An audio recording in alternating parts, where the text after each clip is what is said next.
When I was younger, my mom used to tell me, boy, you do that one more goddamn time, I'm going to beat the black out of you.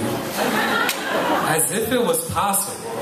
But if it was, I could have came out as dark as Wesley Snipes and stand before you today as light as Miley Cyrus. I just got in that much trouble. Dear Sarah, you used to be 8. You're the first person to let me know that I wasn't the only kid getting the black beat out of them.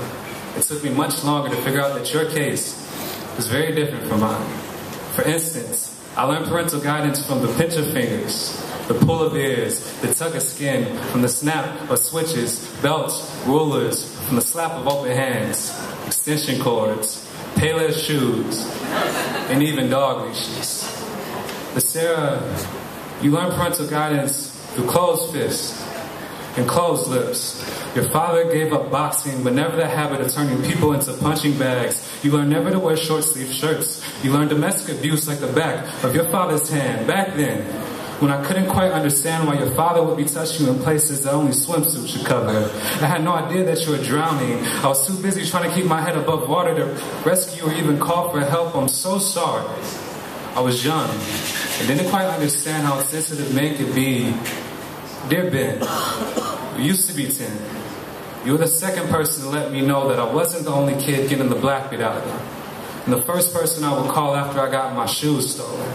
As shy as I've always been, we both understood I was a lot better at talking than fighting. Your father was obsessed with gardening, which would justify why he planted his fists into your face until they sprouted swollen sores that were purple like violets, beat eyes black like dahlias, create scabs that had tingy yellow pus like the center of sunflowers, make blood flow from your face, which was always rosy red, almost to the point you were pushing up daisies. I always thought your walk was too girly, your talk was too feminine, and then you finally answered the question that we had all been asking.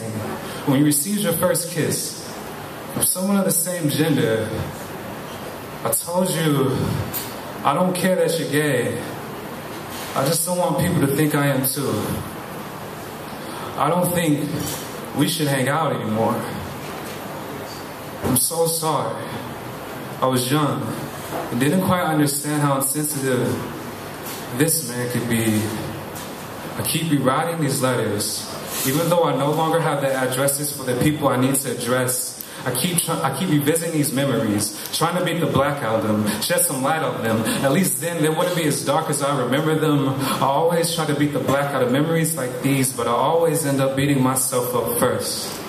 I used to be 8, and then I was 10, but now I'm 21, still struggling to accept the things I can't change, find the courage to change the things I can, and have the wisdom to know the difference. Thank you.